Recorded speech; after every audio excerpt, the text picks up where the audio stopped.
shoot. Good morning, Bucknutters. It is Tuesday, March 3rd, 2026. I am Dan Rubin. This is the Bucknuts Morning 5 and change. Sorry, a little late. Totally on me. Once again, I was getting all the C-SPAN content up. You can find that on the site there for the premium link. But I got the guys here, Garrick, Hodge, and Mark Porter. We got a great show for you today. Kind of hit our groove now in the off season. We always like to do a little recruiting because the Buckeyes are always doing a little recruiting. Then we like to kind of check in on the team and then get to some video that you haven't seen before. We've got a very interesting young man coming up today who is verbally committed to Texas. But the way we're doing things now, we're going to let you know who Ohio State really wants. And in the end, it's all going to work out or it isn't. But when we talked about this morning, Garrick said, hashtag modern recruiting. You're not committed now really until you sign on the dotted line. And even then, sometimes that doesn't satisfy everybody, as we've learned. But let's start with a trip down south, not all the way down south. Well, DC people say that. We're going to North Carolina, and we're going to talk about Rashad Streets, a defensive end who is – could he be part of the mythic package deal, Garrick? We've already got his buddy in tow. You can let everybody know who that is. I'm very interested in the way this one is going because I do think there's some real optimism that the package deal could come to fruition. Yeah, Rashad Streets, he and I went back and forth a little bit because he told me that his visit schedule was going to be set not last week Friday, but the Friday before that. And then he had to readjust a couple things. But ultimately it worked out, and Ohio State will be getting a visit from Rashad Streets on April the 4th, which, as we've talked about numerous times on this podcast, April 4th is going to be a massive recruiting weekend in Ohio State's spring window. And, I mean, it's hard to say when you don't exactly know what the spring game crew is going to look like on April 18th, because that's always a huge recruiting weekend and it always fills up pretty late. But guys, April 4th might be bigger than the spring game itself, the way that things are trending and the way that the visitors list for April 4th is shaping up. And in terms of the package deal that Dan mentioned, Rashad Streets is the high school teammate of Quentin Cipher, and that is the linebacker commit to Ohio State that James Laurinaitis was very gung-ho about adding to the 27 recruiting class. And Quentin Cipher, if you follow him on social media, is a very active peer recruiter for Ohio State. Always quote tweets any target that Ohio State's going after, come be a Buckeye, come to Columbus, something along those lines, whatever it may be. And he's been in Rashad Streets. They're very close friends. They visited together for the November Penn State game. So they've obviously done things together, and they've talked about their recruitment very seriously together. But, yeah, to your point, Dan, I think Ohio State has a great chance with Rashad Streets. He's already down to 6 teams, and that's Ohio State, North Carolina State, Florida State, Oregon, Alabama, and South Carolina. So, couple interesting names in there. There's one that always makes your eyebrows raise a little bit, right? And I think we all know who I think we all know who we're referring to there. But I just was glad you didn't say Texas Tech. That's actually the one I listen for now. I listen for Oregon and Texas Tech first, and then I listen for Georgia, and that wasn't on there because I think Georgia and Ohio State still kind of behind closed doors are considered the talent ones, but yeah, no Texas Tech is good. Uncle Phil may be checking in, though. That's not good. I'll read you a quote that he gave me from his visit, just to give you an idea of how high esteem he holds Ohio State. It's been amazing so far. One of the best visits I've had. They've treated me like family since I've gotten here. The game day atmosphere was great. Watching the team go out and execute at a high level and seeing the defensive line in person was top notch. I've been talking a lot with Coach Larry Johnson, and it has been great. I also met with Coach Johnson for about 40 minutes, and he let me know what he thinks about me as a player, but also what he can do for me to take my game to the next level, and even showed me a few things that I will add to my game. I even talked with Coach Matt Patricia and was just getting to know him as a person and his coaching philosophy. Now, obviously, that was a couple months ago, and they've talked a lot more extensively since then. But last year, Cipher and Streets were a two-man wrecking crew on defense, and they led Millbrook High School to a state championship appearance. And listen to these stats, Dan and Mark. And I don't know if Mark has the video pulled up or not that he already did on Streets. But last season, Streets recorded 103 tackles, 39 and a half tackles for loss, 15 sacks. I'll say it again. 43 quarterback hurries, 3 pass deflections, 2 fumble recoveries, 5 forced fumbles, and 2 blocked punts. I'm not kidding when I say this, and I think I'm right. During the draft, I think I heard Todd McShay and another guy giggling about Reuben Bain in his junior year, and he had 39 and a half tackles for loss. And they're like, well, you better get that half in there. 39 and a half tackles for loss. That doesn't include the sacks, right?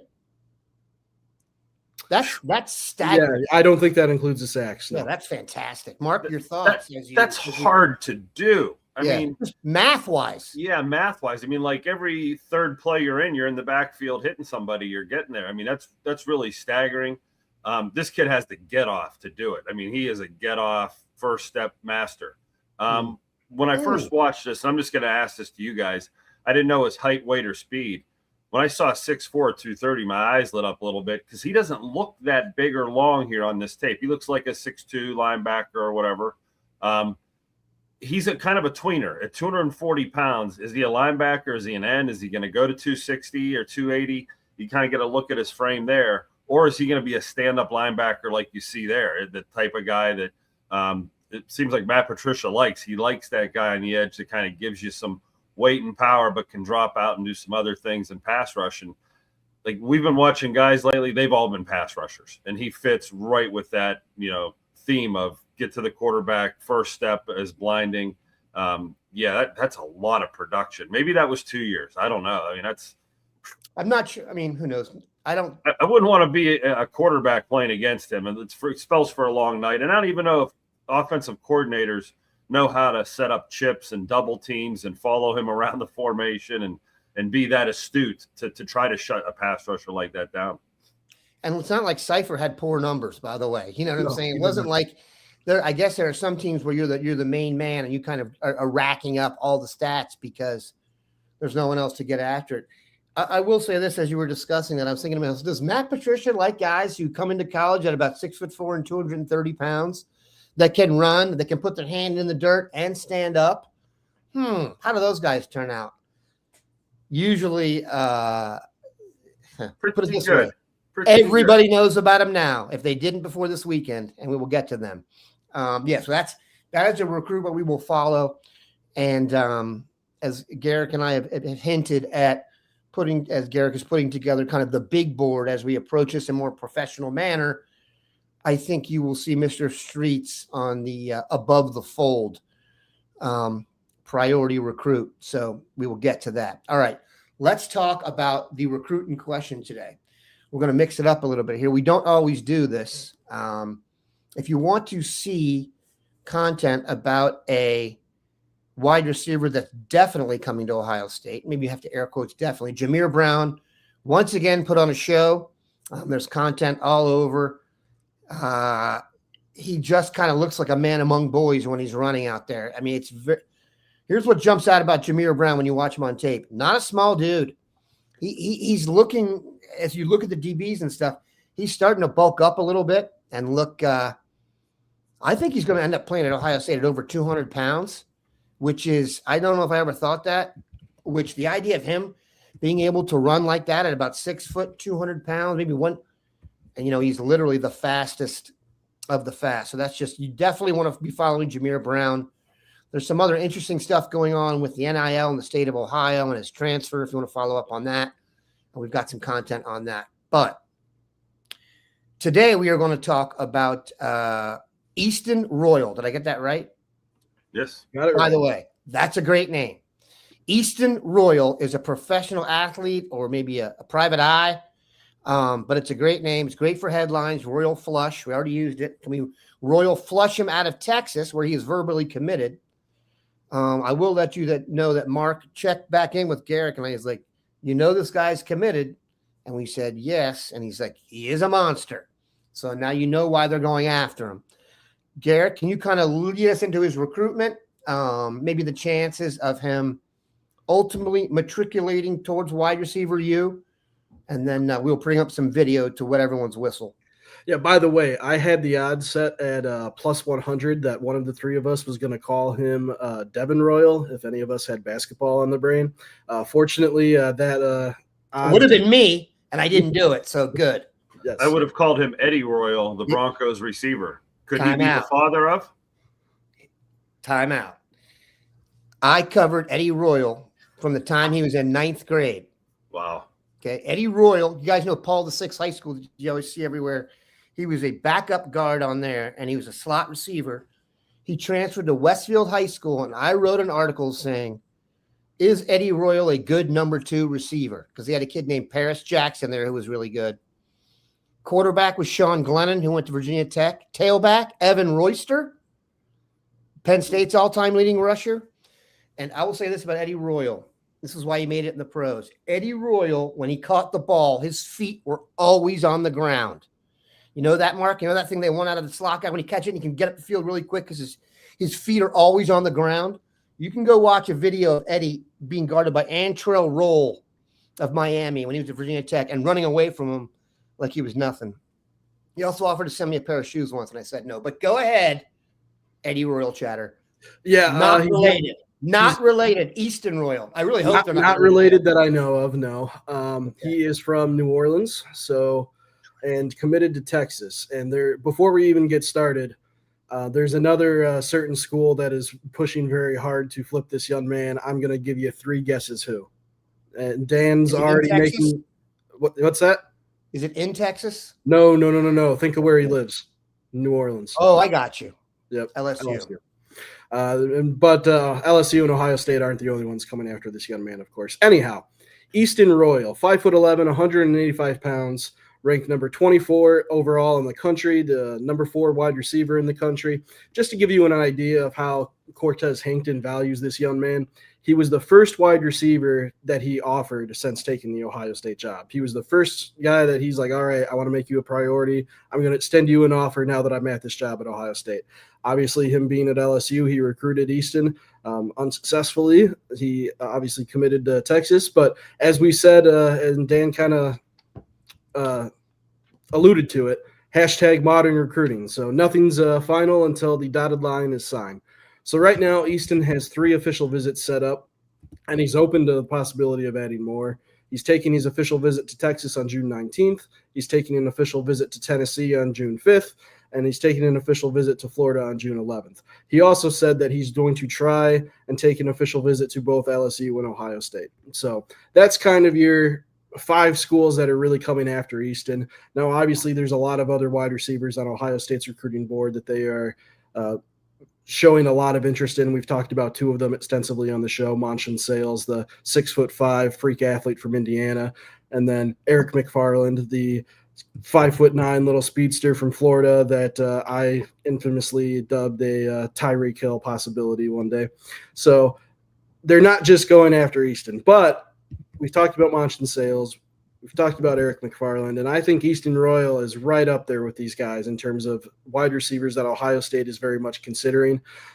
Don't know how highly he is on their board compared to those 2. I would probably put Monson Sales and Eric McFarland a little bit higher than him right now.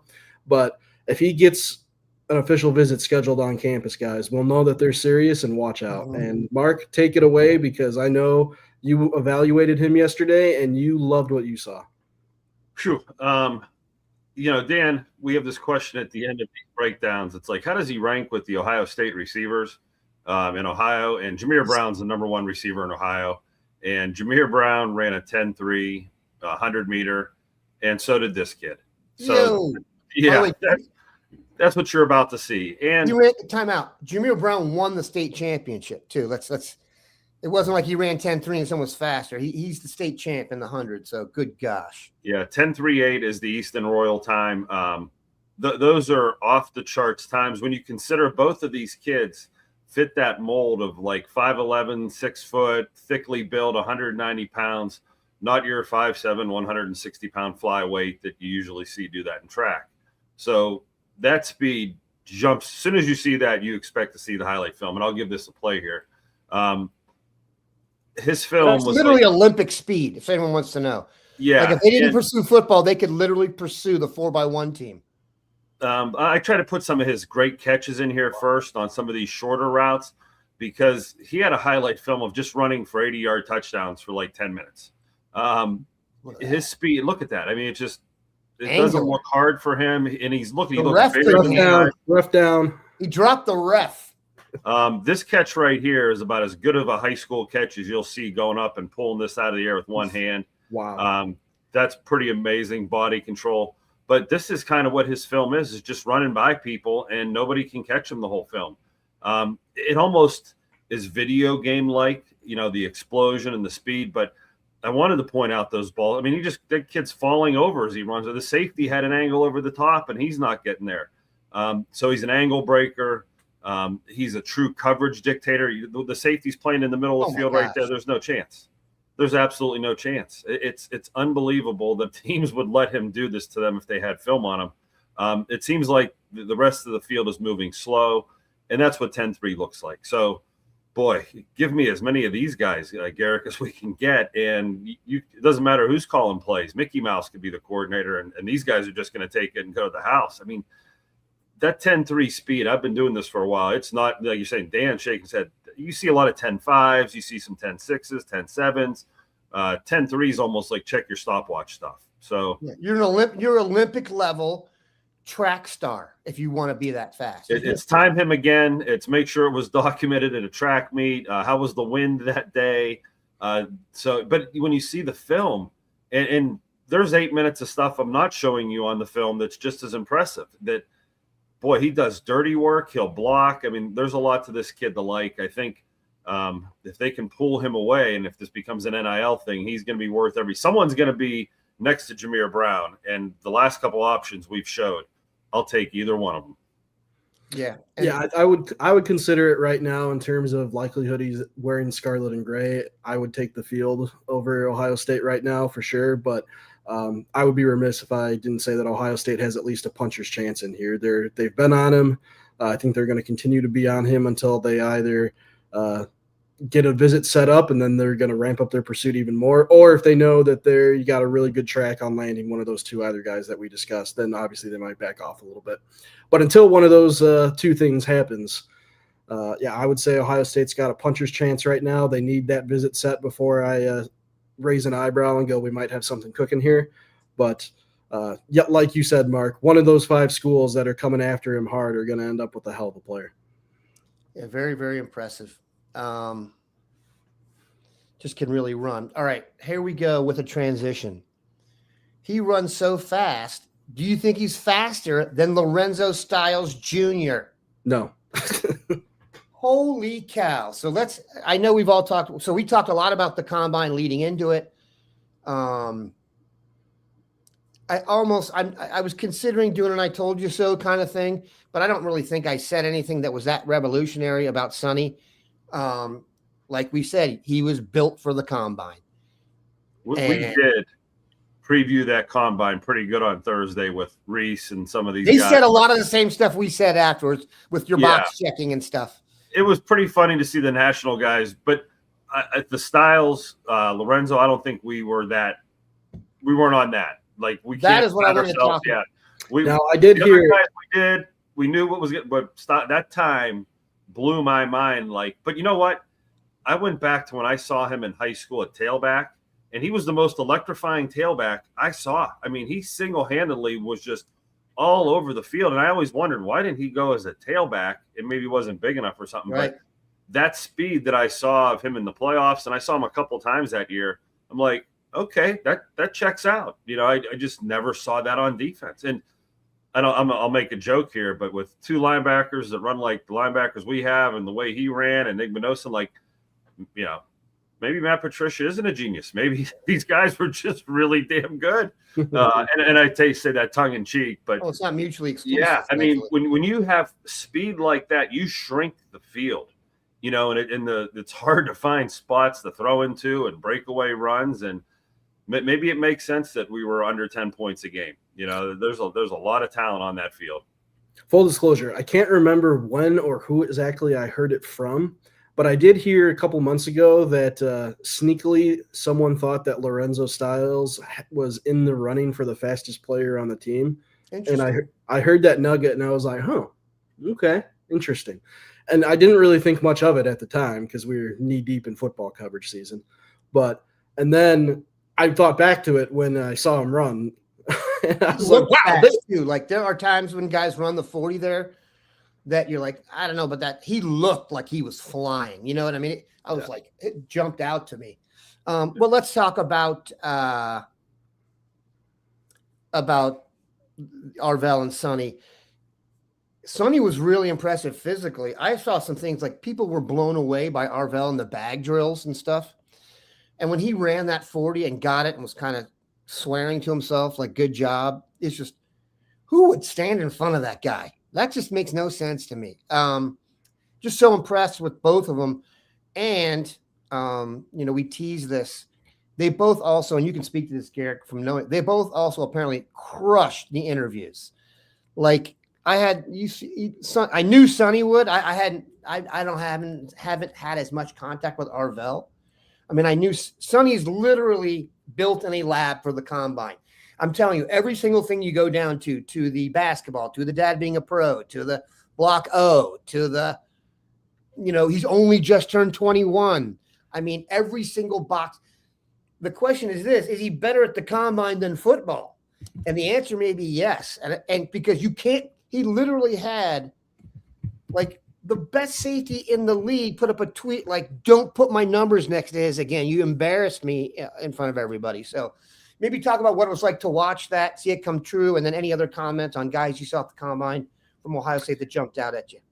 Yeah. So to borrow a baseball term, Sonny is a true 5-tool player, right? Correct. Sonny has the size, he has the speed, he has the strength. I mean, guys, they were showing comparisons to Calvin frickin' Johnson's combine. That's how Same ridiculous. Height. Yeah, that's how ridiculous things were going.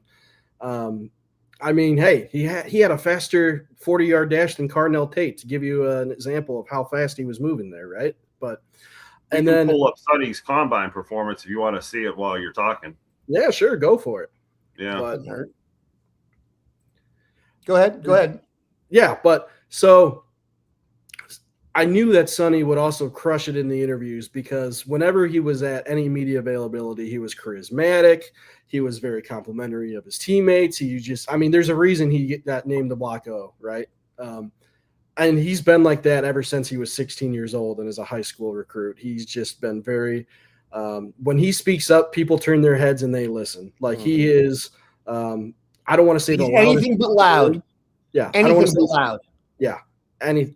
For sure. But he is a put your head down guy and go to work and lead by example. People follow this guy to the letter. And like you said, Dan, I was a little interested in how Arvell would do in the combine interviews because Arvell, unlike Sonny, is a little more on the quieter side and very soft-spoken.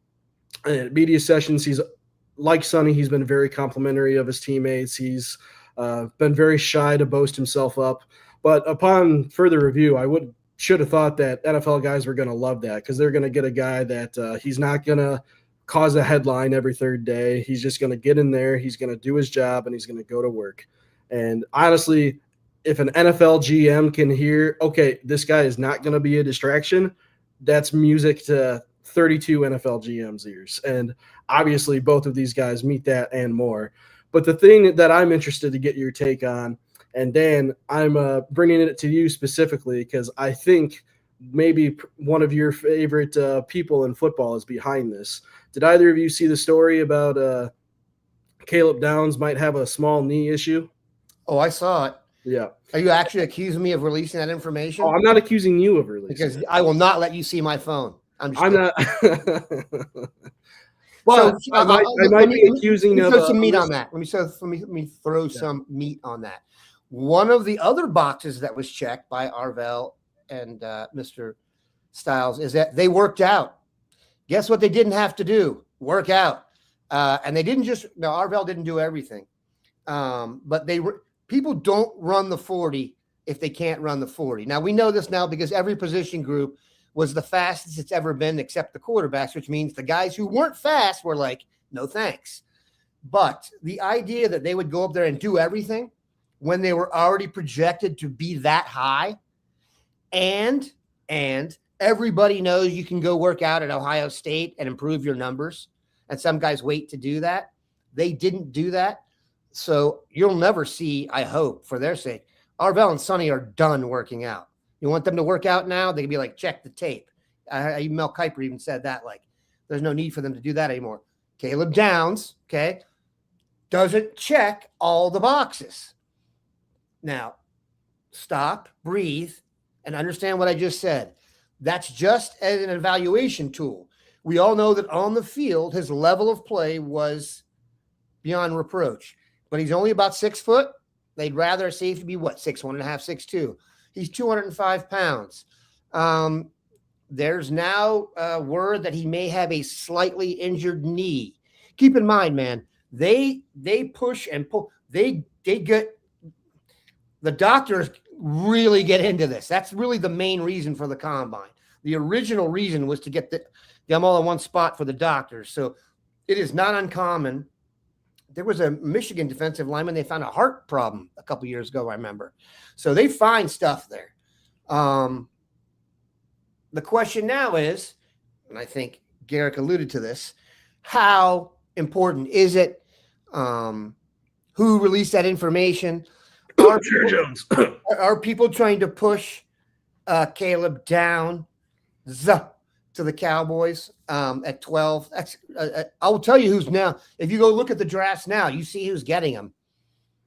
It ain't the Cowboys. It's number 10. It's the Bengals that looks like they're going to get him. But yeah, I'll say this. Caleb will probably be the most interesting Buckeye to follow on day one because we've seen him mocked at 2 and we've seen him mocked at 12.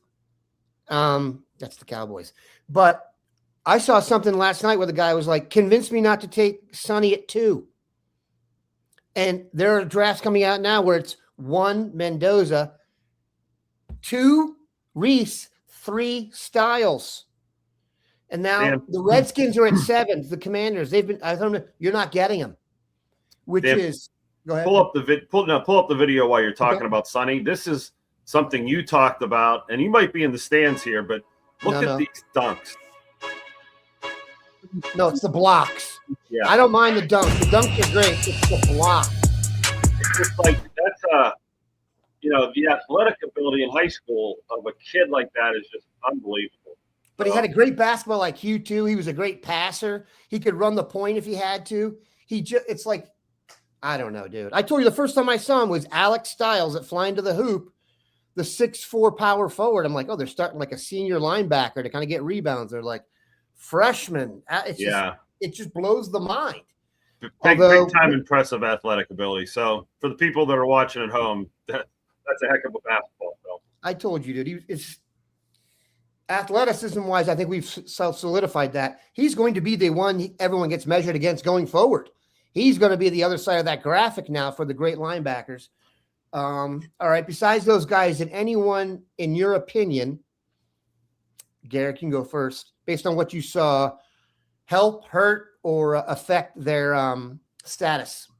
I don't know if it hurt him, but Carnell Tate's 4.54 40 that Adam Schefter was quick to say that other NFL teams had a lower time than that recorded, which I don't know if that's him doing a favor to Drew Rosenhaus or whether that's accurate. I mean, another NFL reporter chimed in a similar sentiment, which makes me think it's accurate. But honestly, I was kind of expecting him to run close to that. So I was kind of surprised when and I also have to take a 30 steps back and realize that a lot of NFL fans are hearing about these guys for the first time. It's not like they've been in the bubble of Ohio State players like we all have and kind of know what these guys are. Carnell Tate has always been the big body to secure the catch no matter what receiver, and while he's quick and he's a sharp route runner and he can still create separation. He's never been a blazer his entire career. That's not why they've gotten him. He's fast, but he's not Legend Bay fast, if you want to put it that way. So when they said, oh, yeah, 4.54, I was like, yeah, sounds about right. But he's a tall, bigger wide receiver. You know what Cooper Kupp ran? Like 4.68. Yeah. Like You do not necessarily all have to run a 4.4 or a 4.3 to be a successful NFL wide receiver. So, but do some teams want to go full Al Davis and that's what speed do and only take speed and nothing else? Maybe. Could it make him fall out of the top 6? Perhaps. Could it make him fall out of the top 10? I don't know. Top 15? Probably not. But I don't know. It's just another data point and what teams had him registered as. And I will say this, that 40 time probably means that Carnell Tate will run the 40 again at Ohio State's Pro Day. So it'll be interesting to see. Maybe he will, maybe he won't. But if he does end up running it again, it'll be interesting to see if it improves, if it stays around the same. But listen, anyone that drafts Carnell Tate is getting a hell of a wide receiver. We've seen it for 3 years. He stood out on a team that is frankly has a roster full of aliens with Jeremiah Smith and Emeka Egbuka, and he still found ways to make plays and moss defenders in the end zone. So yeah. I think people will be very happy if their favorite team takes Carnell Tate. Just everyone here, I would hope, the Nutters have all watched all the games. Do you remember watching the games and saying to yourself, boy, Carnell needs to run faster? I don't remember that. I remember him getting deep routinely anytime we wanted to and having to wait for the ball at times. So, Mark, your thoughts? Yeah, I just had a discussion about 40 times, and someone just tweeted out all the NFL prospects over like the past 5-10 years that ran like 4.2 or 4.3, and where are they now? And they're not where you would expect. Track in high school? Yeah, like, they're not where you expect. And, okay, so why? Well, why is that? Because route running is about running 4.5 coming out of a break, not running a 4.2 and then not being able to slow down and then restart again. The slow down restart speed, you can't test it. You can't test which guy comes into a break, puts 1 foot down and comes out of that break at the same speed, and another guy that's got to chop it a little bit coming into the break and slows down and then doesn't get that separation out of the break. Long speed is nice. We could do a history of guys that haven't made it that run 4.2. But I think a lot of these great receivers, the dirty secret is they're not 4.2 guys. They're 4.5 guys that have strong lower bodies. I mean, legs and butts that can handle that massive amount of weight hitting the brakes. And, they have better brakes than other people. And we don't measure what kind of brakes receivers have. All we measure is go and open it up at full speed and miles per hour. There's a lot of nuance, and there's a lot of other things that go into route running and separation.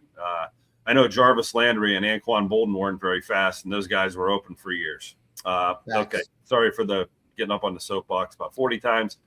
Me being a tight end guy, I was interested to see that Max Clare was 5'5", 261 pounds. That is monstrous. And he ran a 4.7, which is these guys are monsters, dude. Yeah.